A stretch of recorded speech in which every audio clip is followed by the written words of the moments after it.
Olá, meus abençoadinhos. Vamos lá para a aula de propriedades dos líquidos puros, ok? Apostila, página 21 até 24. Um conceito bem simples, tá? Sobre os líquidos. Nós estamos falando bastante sobre soluções, né? Soluto e solvente.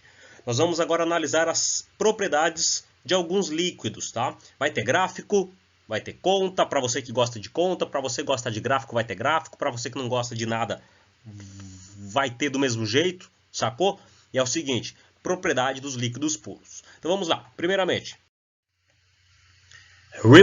relembrando que um líquido, ele passa do seu estado líquido para o gasoso em três formas distintas, né? Evaporação, ebulição e calefação.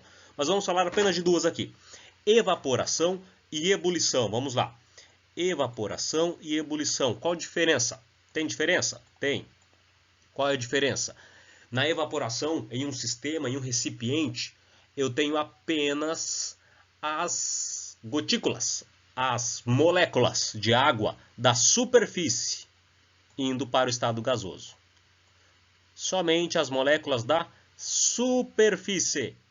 Ou seja, sai molécula aqui de baixo da evaporação, uma molécula líquida para se tornar gasosa. De baixo, não. Não sai. Tá bom?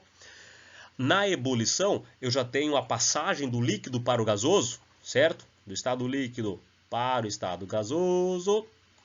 Nós temos na ebulição a presença de qualquer molécula, de qualquer área. Ou seja, eu tenho a molécula daqui de baixo, que está saindo do estado líquido para o estado gasoso. Eu tenho a molécula da superfície, eu tenho a molécula do interior do líquido. Isso ocorre porque está em constante o quê? Aquecimento. Olha que fogueira linda aqui. Fire, fogo, sacou? Então existe a evaporação e a ebulição. A passagem do estado líquido para o gasoso ocorre destas duas formas, tá certo? Nós vamos falar de um termo aqui que vai ser muito comum, que é a volatilidade. Volátil. O que é ser volátil, tá? Relembrando que é o seguinte, volátil do dicionário, nossa aula de português, diz que é aquilo que tem capacidade, propriedade para voar, voador, característica ou particularidade e é volúvel, inconstante. Volatilidade, meus lindos, nada mais é que a passagem espontânea do estado líquido para o estado gasoso. Todos os líquidos apresentam volatilidade? Um exemplo, tem uma imagem, ótima imagem aqui, ó, da acetona, água e óleo, tá? Dividindo isso aqui em dois momentos, tá? No primeiro momento aqui em cima, as três imagens foram colocadas, vamos supor, exatamente agora. Agora, coloquei 3 frascos aí com a mesma quantidade de líquido, 1 litro, vamos supor, de acetona, água e óleo. Acetona é isso que as meninas usam aí para tirar o esmalte das unhas, né? Vocês percebem que a acetona, ao passar nas mãos, vocês acreditam que um pequeno sopro, esse líquido se dispersa para o estado gasoso. Seca sua mão muito rapidamente, não é? Não é assim que acontece? Agora com a água. Coloca a mão na água, retira a mão da água. A água seca imediatamente? Ela seca na mesma velocidade que a acetona? Não. Então eu posso dizer que a acetona tem uma volatilidade maior que a água. Só que se eu deixo essa água em repouso vários dias, ela vai diminuindo de tamanho porque parte dela vai evaporando.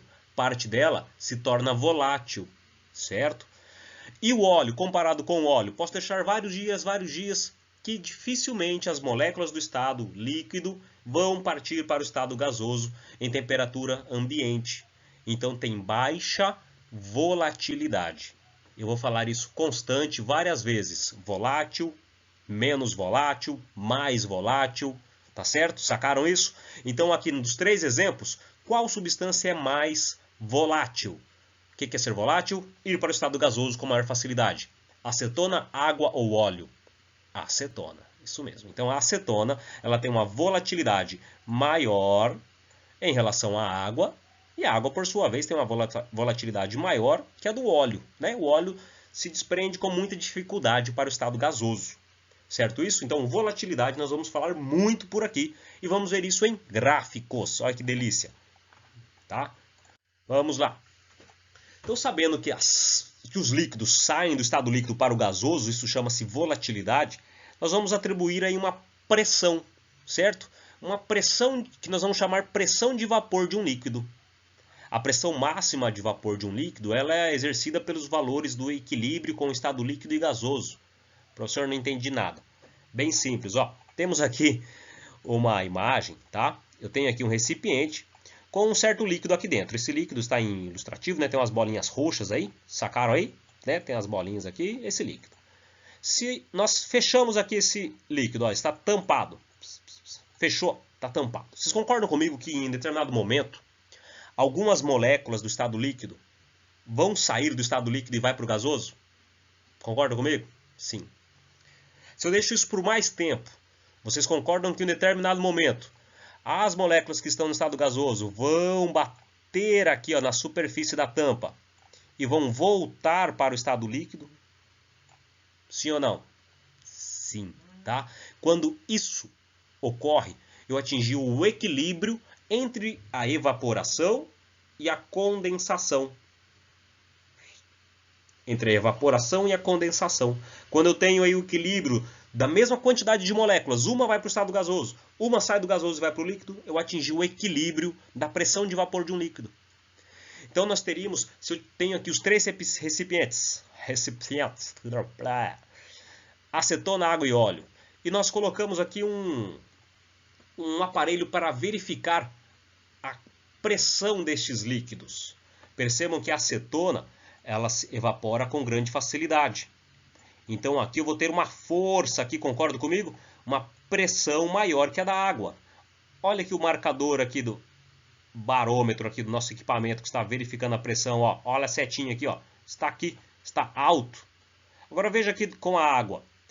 A água está aqui, ó, está mais baixo que da acetona e está mais alto que o do óleo. Então nós temos pressões de vapor de um líquido, certo? Existem líquidos que têm uma pressão maior, como a acetona, facilmente vai para o estado gasoso. Podemos conciliar que quanto maior, ó, a seta para cima aí, quanto maior for a pressão de vapor, PV, for a pressão de vapor de um líquido, maior, ó, a setinha para cima, isso você deve anotar no seu caderno aí, certo? Maior vai ser a sua volatilidade. Volatilidade, certo? Ô, cacerola aí, tá? Quanto maior a pressão de vapor de um líquido, maior sua volatilidade. Tá ok? Isso é uma comparação. Em alguns exercícios vai questionar assim, qual tem maior volatilidade? Qual tem maior pressão de vapor? Tá? Isso são igualdades aí proporcionais. Maior pressão de vapor, maior a sua volatilidade. Moleza, certo? Seguindo. Temos aqui, ó, a pressão de vapor de um líquido correlacionando com a pressão atmosférica a nível do mar, tá? Isso aqui, para quem foi aluno no meu lado, no primeiro ano, já expliquei isso. Torricelli, um físico aí experimental, ele tem a equação de Torricelli, vocês vão ver muito na física, mas ele fez um experimento que ele colocou uma cânula, né? Ele milimetricou aqui, ó, milímetro por milímetro, uma cânula aqui de vidro, vamos supor, né? Colocou essa cânula que estava vazia dentro de um recipiente cheio de mercúrio, e o mercúrio é líquido, é o único metal líquido à temperatura ambiente. E a pressão atmosférica que exerce naturalmente fez com que esse líquido entrasse para dentro da cânula e subisse. Subiu até quanto? Subiu até exatos 760 milímetros. Então, atmosfera, que é a pressão natural atmosférica, corresponde a 760 milímetros de mercúrio, certo? Isso é uma relação muito importante. Agora, dado um gráfico, ó, falei que ia ter gráfico. Vamos pôr no gráfico aqui 3 informações, 3 líquidos diferentes. Éter, álcool e água. Tá certo? Temos aqui quais as informações desse gráfico. Aqui ó, no eixo X, esse é o X? Não, esse é o Y, né? No eixo Y, aqui no eixo vertical, nós temos aqui milímetros de mercúrio, certo? Que é a pressão. E no eixo aqui X, nós temos a temperatura. Então percebam que quanto aumenta a temperatura, aumenta também a pressão, certo? Nós temos aqui para o éter, meus amados, ó, 760 milímetros de mercúrio é a pressão normal. Sobre esse gráfico eu poderia perguntar aqui, ó, qual dos líquidos é mais volátil?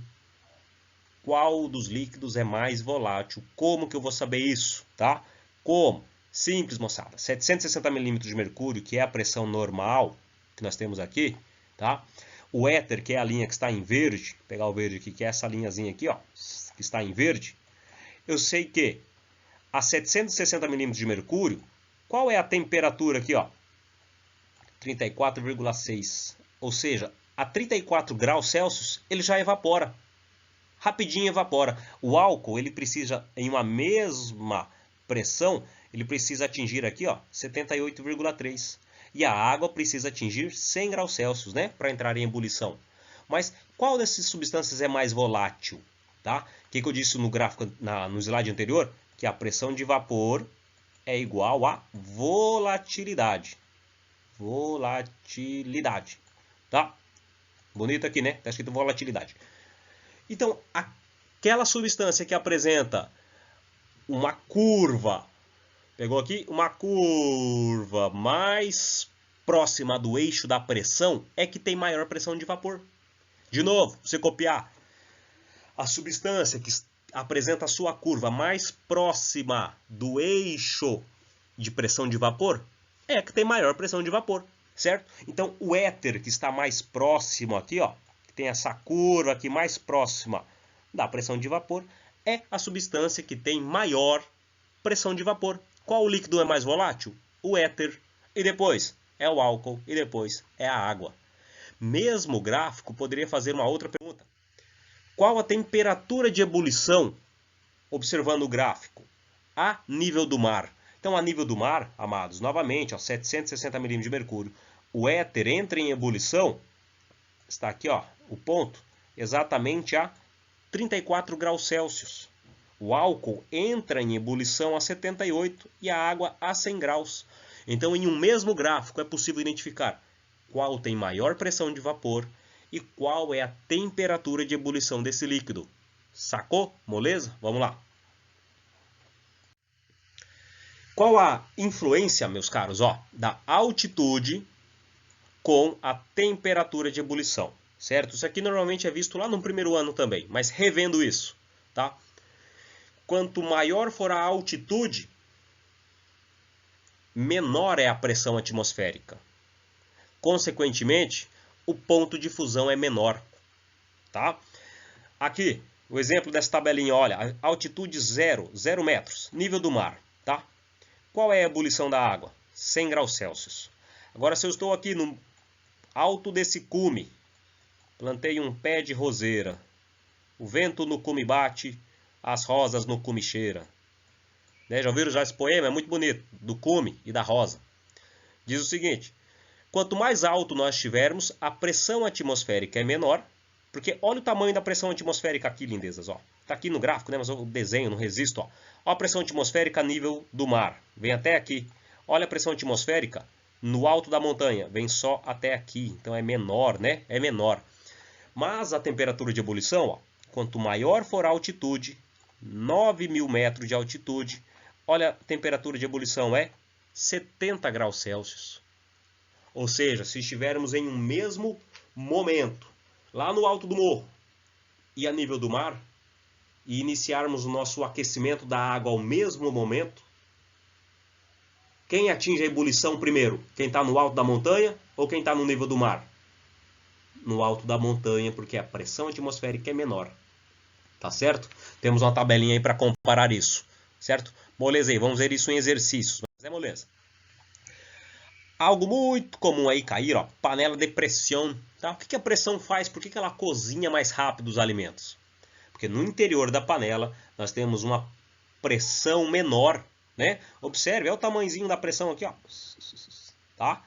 Eu tenho esse recipiente aqui, então uma pressão, né, muito pequena ali dentro, muito pequena ali dentro. Conforme a pressão é menor, igual na altitude. Grande altitude, a pressão é menor.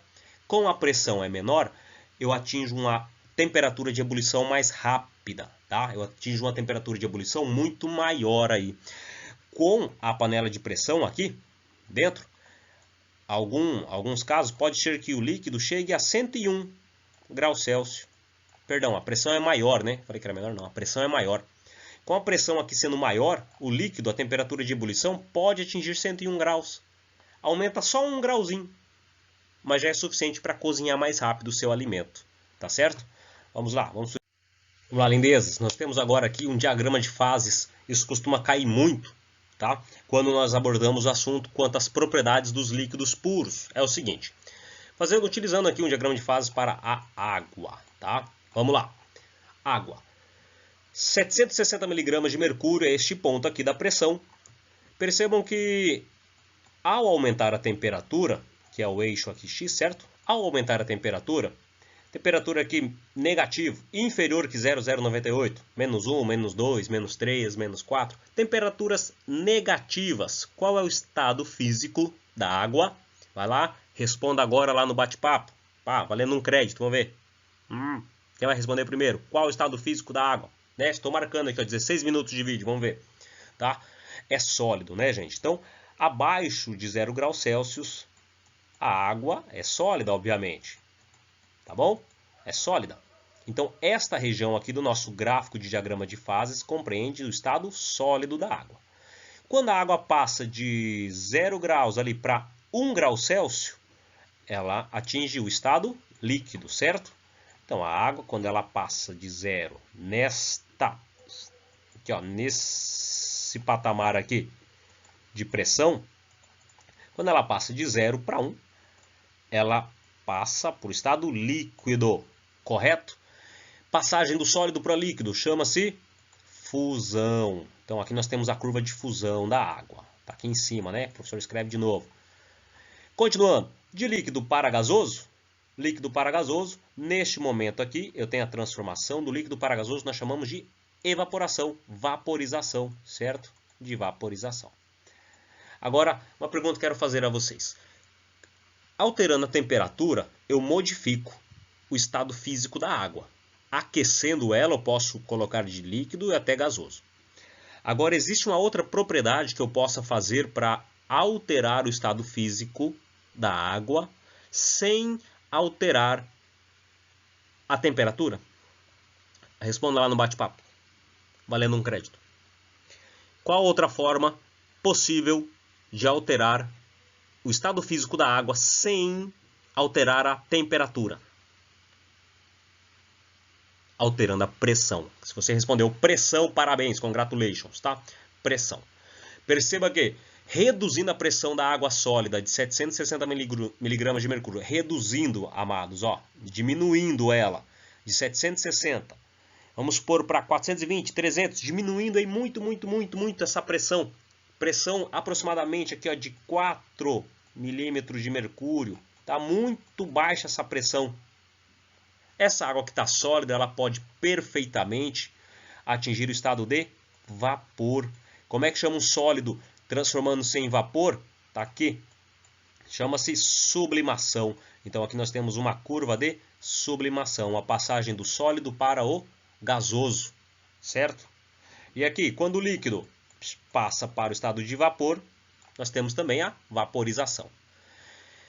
A intersecção destas três linhas no nosso gráfico, que está representado aqui, ele é chamado de ponto triplo. Ou seja, este ponto triplo, no ponto triplo, PT, cuidado aí, não é partido político, é o ponto triplo. Nós temos a presença do estado sólido, do estado líquido e o estado gasoso ao mesmo tempo, tá certo? Se eu pedisse aqui sobre esse gráfico, ó, sabendo que aqui é curva de fusão e vaporização, nós já temos tudo isso aqui, ok? Mas vamos supor que eu marcasse aqui uma letra, aqui, ó, neste ponto aqui, ó, entre o sólido e o líquido, tá acompanhando? Ponto A. Aí eu pergunto, quais os estados físicos aqui neste ponto A do gráfico? Não é a intersecção entre o sólido e o líquido, que é a curva de fusão? Então no ponto A eu tenho o estado sólido e o estado líquido.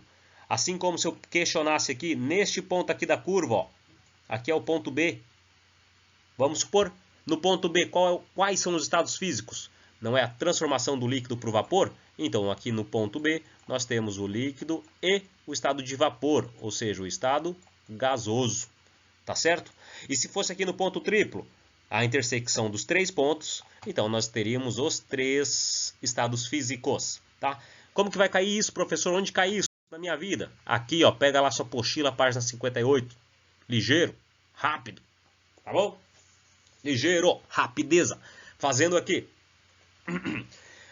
Pede apenas para que nós identificar aqui, ó. Na figura a seguir está representado o diagrama de fase de uma substância pura. Tem que decorar o que desse gráfico? Tem que saber o que desse diagrama? As regiões. Né, moçada? O que nós vimos? Que essa região aqui, à esquerda do gráfico, compreende o estado sólido. Aqui no meio, o estado líquido. E toda essa região aqui abaixo dessas curvas, o estado gasoso. Se pedisse ali, qual é o nome, então, da transformação 1?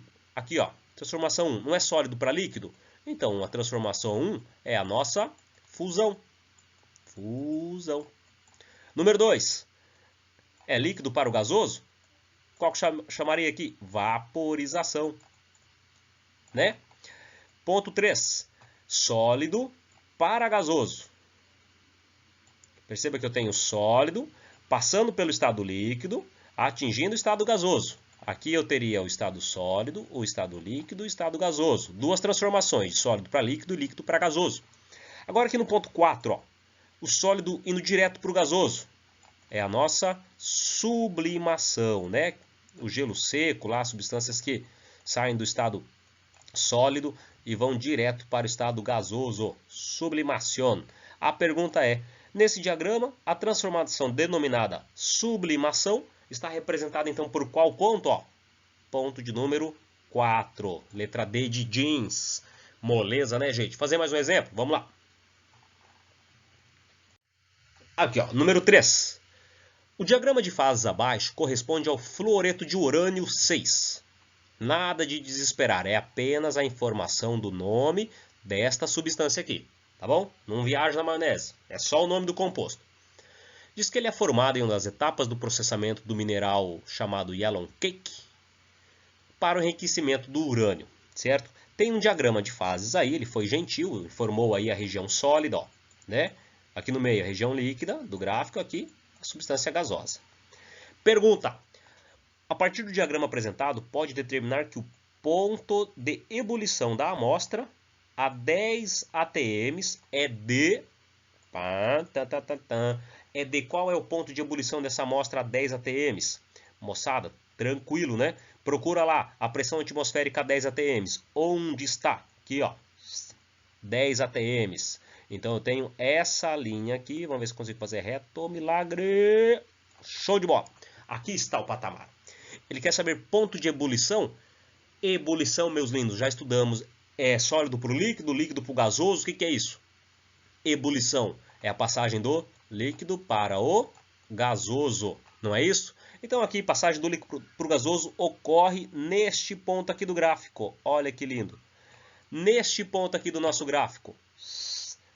Qual é a temperatura? Qual é a temperatura? Qual? Ó. 140 graus. Olha aqui, ó. Celsius. Então, a alternativa, a letra A de amor. Moleza, gente? Percebam que um gráfico como esse pode e é questionado ponto de ebulição, pode ser questionado ponto de fusão, que é o sólido para o líquido, certo?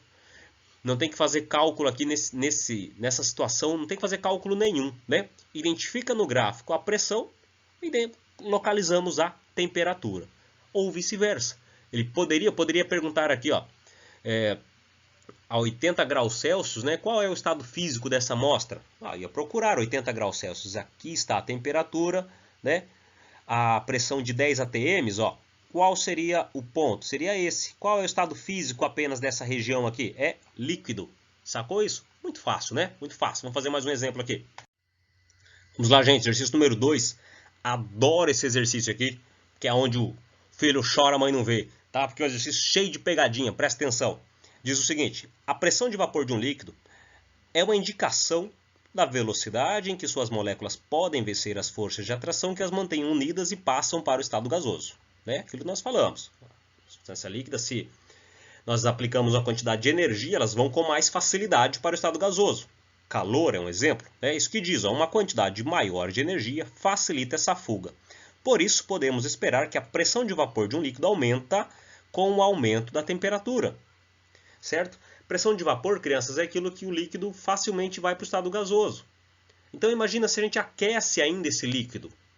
Mais facilmente ele vai para o estado gasoso, certo? Então, vamos lá. Temos um gráfico abaixo sobre pressão de vapor e água. Aí temos aqui, em uma cozinha, faz-se uso da panela de pressão para cozinhar os alimentos mais rapidamente. Analisando uma pressão de 1.500 milímetros de mercúrio, a temperatura na panela será de... Qual é a pegadinha malíngrida desse exercício? Tá? Presta atenção. Nós temos como respostas temperaturas em graus Celsius, aqui em Kelvin e aqui em Celsius. Nós temos a informação do exercício que a pressão está em 1.500 o quê? Milímetros de mercúrio.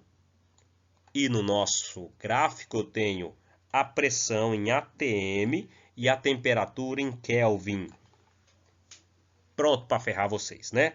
Primeira coisa, 1 milímetro de mercúrio, perdão, 1 atm, 1 pressão atmosfera normal, corresponde a 760 milímetros de mercúrio.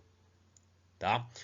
Se o exercício me dá o gráfico em atm e o valor em milímetros de mercúrio, a gente tem que fazer uma correção aí desses valores, certo? Seria o seguinte, ó, 1 atm então corresponde a 760, corresponde, x quanto corresponde essa quantidade de milímetros de mercúrio. Resolvendo aqui, gente, por regrinha de 3, ó, x vezes 760, 1 vezes 1520, divide por 760, eu vou ter o quê? 2 atms. Então, este valor aqui de 1.500 milímetros de mercúrio corresponde a 2 atms. Agora ficou um pouco mais fácil, tá? Localizando o gráfico, 2 atms, a pressão está aqui no eixo X, ó. 2 atms é este ponto. Vamos buscar a temperatura e acabou. É isso aí, moçada, acabou. Vamos para o intervalo. Intervalo já? Não sei, vamos lá. 2, ó. Vindo aqui para o gráfico, ó. Número 2, 2, 2. Localizei, este é o ponto, ó. Qual é a temperatura? Puxa para o eixo da temperatura. Vamos lá. A temperatura aqui, aproximadamente, ó, vai ser aqui o quê? Entre 390 e 380. Ah, professor, 390, 380 é a letra B. Opa, errei. Por quê? Porque a temperatura do nosso gráfico está em Kelvin. Olha aqui, ó, sacana, ó, tá em Kelvin, tá? Então é 380, 390 o quê? Kelvin. Tem essa resposta? 390 Kelvin? Não, não tem. Tem 120 Kelvin, 98 Kelvin. Então essas duas aqui não são. Obviamente, fez uma transformação da temperatura em Kelvin para a temperatura Celsius. Como é que faz isso? Tá? Nós já vimos. Tem a temperatura Celsius? Soma 273 para ter o valor em Kelvin. Tem o valor em Kelvin, quer descobrir em Celsius? Diminui. Diminui, né? Diminui. 383, vamos pegar ali, que é próximo, né? Diminui 273. Vai dar quanto? Vai dar ali, ó, 110 o quê? Graus centígrados. Graus Celsius, tá? Então, a resposta correta não é a alternativa B, e sim a alternativa A, 110 graus Celsius, que seria aproximadamente 380 Kelvin. Certo, pessoal? Viram como detalhes aí podem fazer com que a gente erre? Tem alguma dificuldade dessa aula? Pô, aula tranquila, né? Gráficos que vão tratar pressão e temperatura. Estejam atentos para as unidades de medida em atm, milímetros de mercúrio, e em pressão, certo? Agora, retornem lá para o Meet, que eu quero fazer mais um exercício com vocês lá. Valeu? E quero falar com vocês. Um abraço, volta lá para o Meet.